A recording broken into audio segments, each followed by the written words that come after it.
everyone, welcome back to my channel. My name is Jenny.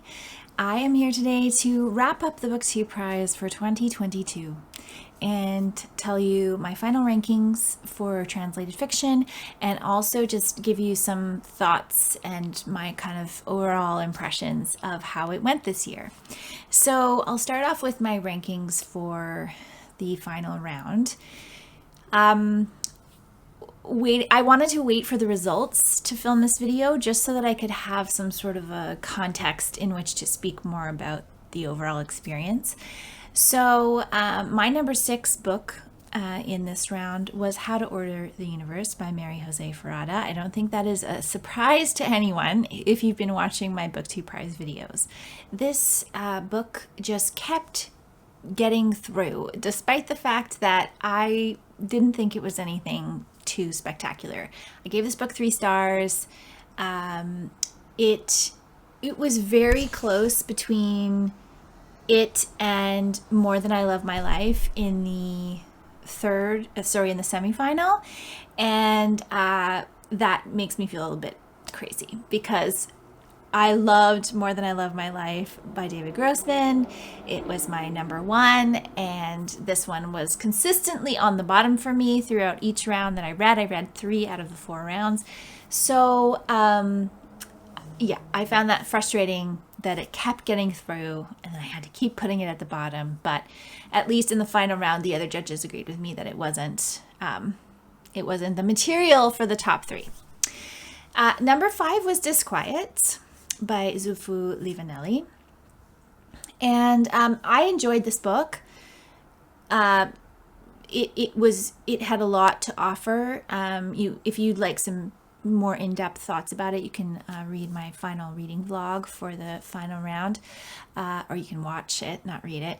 And I think that it was a good story, and it had a lot to say about a very specific topic, that being refugees on the border of Turkey, and how the harrowing experiences they were going through, and the way in which people treat refugees. I thought that was quite an interesting theme of the book as well. But overall, in terms of stacking it up against the other books, I just didn't think it had the depth and the strength that the other books had in this category. My number 4 book and my number 3 book were kind of interchangeable, and I think that happens to a lot of people in the BookTube prize when you're ranking, that those 2 books can often interchange depending on the day and depending on your feelings. But my number 4 was The Phone Booth at the Edge of the World by Laura Imai Messina. And that was because the parts that I really liked about the book, I really liked, and then the parts about the book that I found very frustrating really weighed on me, and I couldn't kind of, it was sort of the style, it was sort of the tone at times.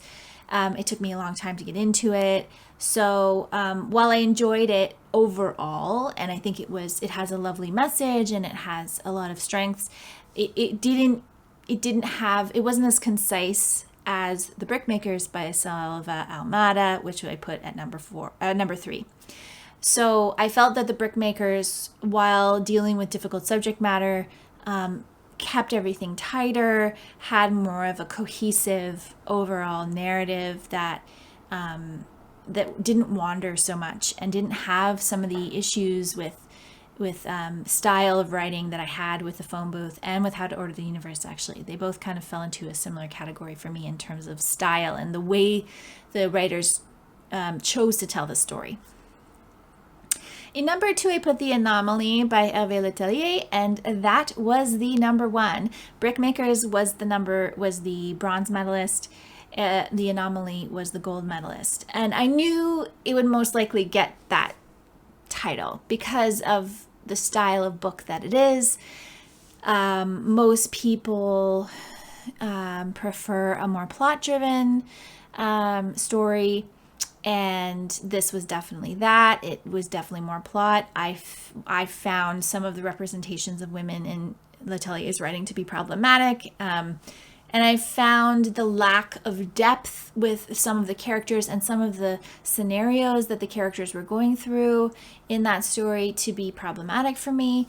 And so I knew overall it was a strong novel, but to me it just didn't hit the right boxes for me to put it at my number one. And so my number one was The Art of Losing by Alice Zeniter. And it just had the depth that I was looking for. It was a family saga, but it was done, I thought, in a really clever way, looking at family through immigration and generational changes, looking at home, looking at how we define who we are when we come from a different place and are now living there, but we've never even been to that place. And so it has so many important themes for right now.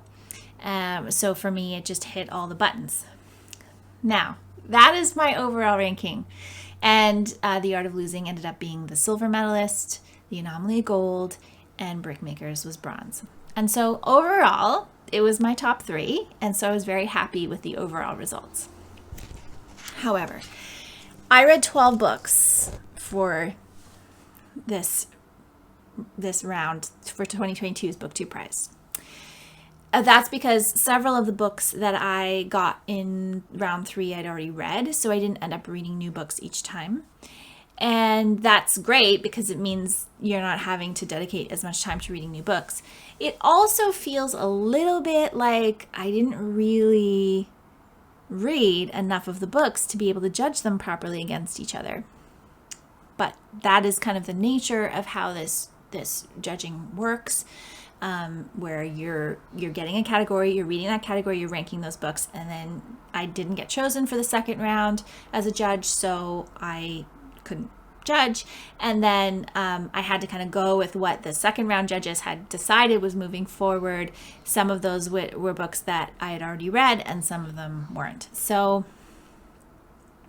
it feels like that's really not enough books to have read. And I know that I could have taken it upon myself to read more of the books.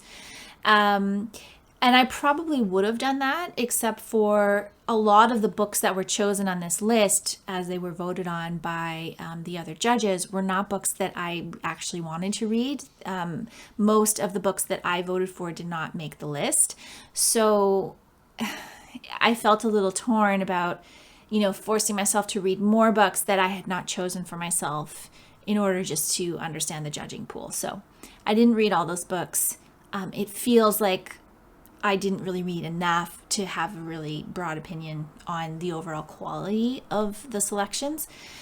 But I will say that my top 3, out of what I read, would have been More Than I Love My Life by David Grossman, The Art of Losing by Alice Zeniter, and it's kind of a bit of a tie between Where You Come From by Saša Stanišic and Strange Beasts of China by Yang Ge. I just think that those 2 books are the ones that have stayed with me. So I read them in the first round. I was actually really surprised that Where You Come From was eliminated and didn't make it to the final round. And More Than I Love My Life, I think, was a terrible, and really there were only 3 points between it and How to Order the Universe Getting Through. So it was so close. Robert released the rankings in a PDF so that you could see which books got through, which I found really interesting to look at and really helpful to kind of understand, like, why that I love that book so much, why didn't it go through? And it really was down to the wire in a lot of cases where, the judges were quite, especially on More Than I Love My Life, it seems to be a kind of a Marmite book. So some people love it, some people hated it. And then, too many people had it in the middle to really give it that either push it through or like it ended up not getting through because it just didn't have enough people that ranked it high enough against the other book.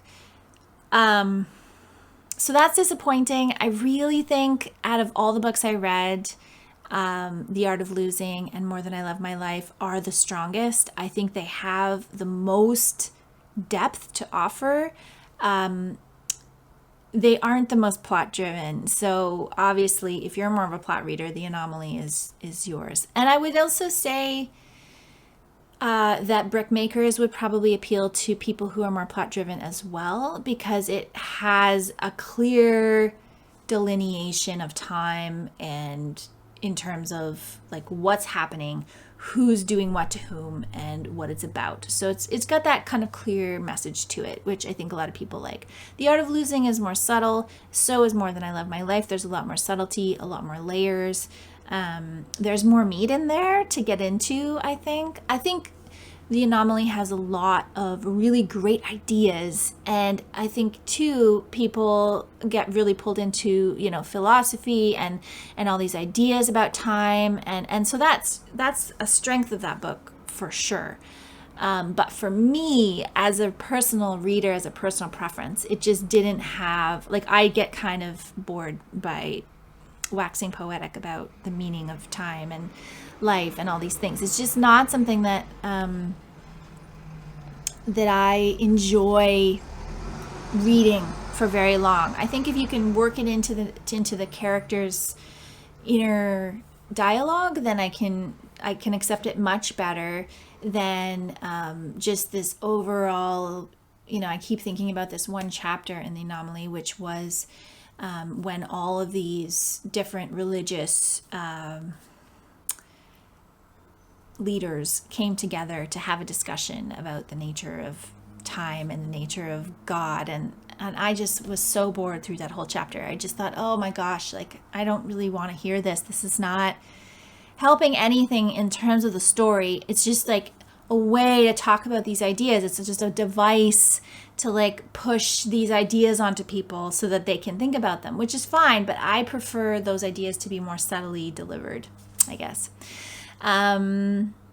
Yeah, so out of the books, I also just wanted to give you a breakdown. Out of the 12 books I read for the BookTube Prize Translated Fiction category this year, I had 2 2-stars, 5 3-stars, 3 4-stars, and 2 5-stars. So that was a little, I mean, obviously reading the first round is when you kind of have to weed out the not great books. So I believe the first round was where I read most of the 3 and 2 stars. So, you know, it's bound to happen. It's just part of reading these books as a judge that's going to happen. I really wish there would have been a few more that were a bit higher. A few more 4 stars, a few more 5 stars would have been really great. But, you know, it is what it is. So I think overall I enjoyed reading in the translated fiction category. And I'd actually advocate for anyone who is thinking about joining the BookTube Prize as a judge next year, I would advocate for you to read in the translated fiction category. And the reason is that, you know, a lot of the fiction category are books you're probably going to read anyway. They're books that you are hearing about, you know, a lot of the time. And translated fiction is an area that I don't read a lot in. I read 12, not including, there's other translated fiction that I read this year, but that's way more than I would normally read in a year. And so it feels, if you're trying to diversify your reading, if you're trying to like bring in different perspectives, learn more about other cultures, learn more about what else is going on beyond like North American Western sensibilities, then I think reading translated fiction is a really great way to do that. And I would encourage you to read in the translated fiction round. The other thing that is great about translated fiction is the books tend to be a bit shorter. I don't know if that's across the board or if that's just this year, and then next year there'll be a whole bunch of really long ones. I'm not sure. But there were a lot of shorter books, which I found more manageable to read alongside my other TBR reading. Because ultimately, if you're on here, you're not just reading BookTube Prize books. You're reading other things. You're joining into other readathons. You have your own personal projects that you want to continue to pursue. And so the idea of reading a huge nonfiction book or, you know, a great big honking novel is a little bit more daunting. And so for me, I found translated fiction to be quite a sweet spot. So I'm definitely going to be reading for the first round at least next year, because I know that that's the round that requires the most judges as well. I think, I think it's a great experience. Not always the most satisfying in terms of the quality of the books, but something that really contributes to the BookTube experience and the BookTube community as a whole, as a kind of connector and this way to reach out and talk about these really interesting books that I probably would not have known about otherwise. And so for me, for someone who's not really on top of all the new releases and keeping on track of all the new things that are coming out from publishers, I find the BookTube Prize is a nice way to keep these books in the forefront of my mind and to potentially add more great books to my TBR. So thank you as always to Robert for all the work in running this. It was great to connect with other judges this year, and I'm excited to dive into other reading. If you're interested in learning any more about the 12 books that I read for the BookTube Prize for this year, they are all in their own dedicated playlist, which I will put at the end of this video. And happy to hear any of your thoughts about your overall feelings about how your reading this year for BookTube Prize went, and if you'll be reading again, and if you're going to continue in the category you chose, or if you'll switch to a different one. So thank you so much for watching, and I'll be back again soon with another video.